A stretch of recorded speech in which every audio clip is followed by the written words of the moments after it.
जय माता दी दोस्तों, भक्ति युग में आप सभी का बहुत बहुत स्वागत है। माता रानी आप पर, आपके पूरे परिवार पर अपनी कृपा बनाई रखें। दोस्तों, आज दिन सोमवार की व्रत कथा इस प्रकार है।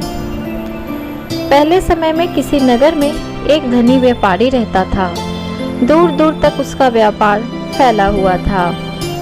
नगर के सभी लोग उस व्यापारी का सम्मान करते थे। इतना सब कुछ से संपन्न होने के बाद भी वह व्यापारी बहुत दुखी था, क्योंकि उसका कोई संतान नहीं था, जिस कारण अपने मृत्यु के पश्चात व्यापार के उत्तराधिकारी की चिंता उसे हमेशा सताती रहती थी। पुत्र प्राप्ति की इच्छा से व्यापारी प्रत्येक सोमवार भगवान शिव की व्रत पूजा की और शाम के समय शिव मंदिर में जाकर शिव जी के सामने घी का दीपक जलाया करता था। उसकी भक्ति देखकर मां पार्वती प्रसन्न हो गईं और भगवान शिव से उस व्यापारी की मनोकामना पूर्ण करने का निवेदन किया। भगवान शिव बोले, इस संसार में सबको उसके कर्म के अनुसार फल की प्राप्ति होती है। जो प्राणी जैसा कर्म करते हैं उन्हें वैसा ही फल प्राप्त होता है। शिव जी द्वारा समझाने के बावजूद मां पार्वती नहीं मानी और उस व्यापारी की मनोकामना पूर्ति हेतु वे शिव जी से बार बार अनुरोध करती रही। अंततः माता के आग्रह को देखकर भगवान भोलेनाथ को उस व्यापारी को पुत्र प्राप्ति का वरदान देना पड़ा। वरदान देने के पश्चात भोलेनाथ मां पार्वती से बोले, आपके आग्रह पर मैंने पुत्र प्राप्ति का वरदान तो दे दिया, परंतु इसका यह पुत्र 16 वर्ष से अधिक समय तक जीवित नहीं रहेगा। उसी रात भगवान शिव उस व्यापारी के स्वप्न में आए और उसे पुत्र प्राप्ति का वरदान दिया और उसके पुत्र के 16 वर्ष तक जीवित रहने की भी बात बताई। भगवान के वरदान से व्यापारी को खुशी तो हुई, लेकिन पुत्र की अल्पायु की चिंता ने उसे खुशी को नष्ट कर दिया। व्यापारी पहले की तरह सोमवार के दिन भगवान शिव का विधिवत व्रत करता रहा। कुछ महीनों बाद उसके घर अति सुंदर बालक जन्म लिया। घर में खुशियां भर गई। बहुत धूमधाम से पुत्र जन्म का समारोह मनाया गया, परंतु व्यापारी को पुत्र जन्म की अधिक खुशी नहीं हुई, क्योंकि उसे पुत्र की अल्पायु के रहस्य का पता था। जब पुत्र 12 वर्ष का हुआ तो व्यापारी ने उसे उसके मामा के साथ पढ़ने के लिए वाराणसी भेज दिया। लड़का अपने मामा के साथ शिक्षा प्राप्ति हेतु चल दिया। रास्ते में जहाँ भी मामा भांजा विश्राम हेतु रुकते, वहीं यज्ञ करते और ब्राह्मणों को भोजन कराते। लंबी यात्रा के बाद मामा और भांजा एक नगर में पहुँचे। उस दिन नगर के राजा की कन्या का विवाह था, जिस कारण पूरे नगर को सजाया गया था। निश्चित समय पर बारात आ गई, लेकिन वर का पिता अपने बेटे के एक आंख से कोने होने के कारण बहुत चिंतित था। उसे भय था कि इस बात का पता चलने पर कहीं राजा विवाह से इनकार न कर दे, इससे उसकी बदनामी भी होगी। जब वर के पिता ने व्यापारी के पुत्र को देखा तो उसके मस्तिष्क में एक विचार आया। उसने सोचा, क्यों न इस लड़के को दूल्हा बनाकर राजकुमारी से विवाह करा दूं। विवाह के बाद इसको धन देकर विदा कर दूंगा और राजकुमारी को अपने नगर ले जाऊंगा। वर के पिता ने लड़के के मामा से इस संबंध में बात की। मामा ने धन मिलने के लालच में वर के पिता की बात स्वीकार कर ली।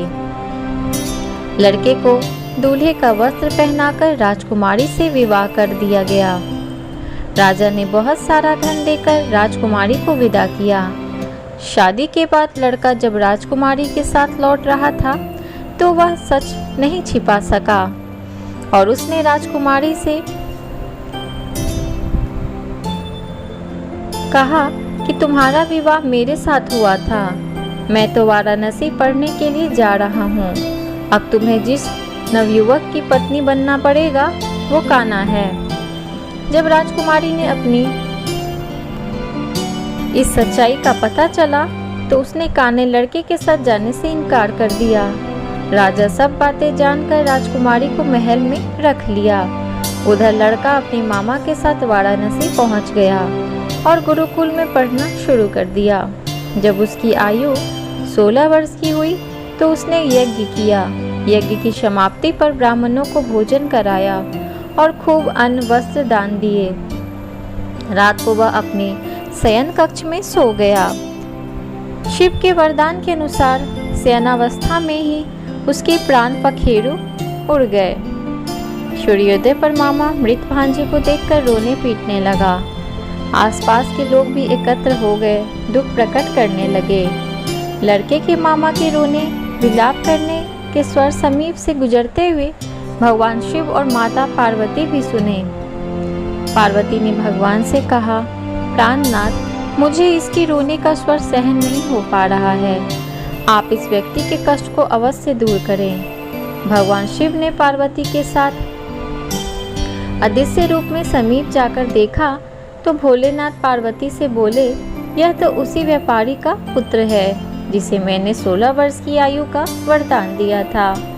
इसकी आयु पूरी हो गई है। माँ पार्वती ने फिर भगवान शिव से निवेदन किया कि वो बालक को जीवन देने का प्रयत्न करें। माता पार्वती के आग्रह पर भगवान शिव ने उस लड़की को जीवित होने का वरदान दिया और कुछ ही पल में वह जीवित हो उठ गया।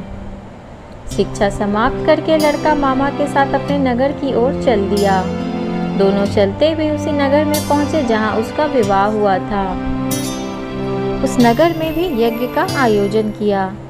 समीप में गुजरते हुए नगर के राजा ने यज्ञ का आयोजन देखा और उसने तुरंत ही लड़के और उसके मामा को पहचान लिया। यज्ञ के समाप्त होने पर राजा मामा और लड़के को महल में ले गया और कुछ दिन उन्हें महल में रखकर बहुत सा धन वस्त्र आदि देकर राजकुमारी के साथ विदा कर दिया। इधर भूखे प्यासे रखकर व्यापारी और उसकी पत्नी बेटे की प्रतीक्षा कर रहे थे। उन्होंने प्रतिज्ञा कर रखी थी कि यदि उन्हें अपने बेटे की मृत्यु का समाचार मिला तो दोनों अपने प्राण त्याग देंगे। परंतु जैसे ही उससे बेटे के जीवित वापस लौटने का समाचार सुना तो वह बहुत प्रसन्न हुए। वह अपनी पत्नी और मित्रों के साथ नगर के द्वार पर पहुंचा। अपने बेटे की विवाह का समाचार सुनकर पुत्र वधू राजकुमारी को देखकर उसकी खुशी का ठिकाना न रहा। उसी रात भगवान शिव ने व्यापारी के स्वप्न में आकर कहा, हे श्रेष्ठी, मैंने तेरे सोमवार के व्रत करने और व्रत कथा सुनने से प्रसन्न होकर तेरे पुत्र को लंबी आयु प्रदान की है। पुत्र की लंबी आयु जानकर व्यापारी बहुत प्रसन्न हुआ। सोमवार का व्रत करने से व्यापारी के घर में खुशियां लौट आईं। शास्त्रों में लिखा है कि जो स्त्री पुरुष सोमवार का विधिवत व्रत करते हैं, व्रत कथा सुनते हैं, उनकी सभी इच्छाएं पूरी होती हैं। तो दोस्तों, ये था सोमवार व्रत कथा जो कि मैंने आज इस वीडियो में आप सभी से शेयर किया है। दोस्तों, अगर आपको मेरी ये वीडियो अच्छी लगी हो तो मेरी वीडियो को एक लाइक ज़रूर करें और अपने दोस्तों के साथ ज़रूर शेयर करें। और अगर आप मेरे इस चैनल को पहली बार देख रहे हैं तो मेरे चैनल को सब्सक्राइब कर लें। मैं इसी तरह की जानकारी आप सभी के लिए लेकर हमेशा इस चैनल पर आती रहती हूँ। धन्यवाद।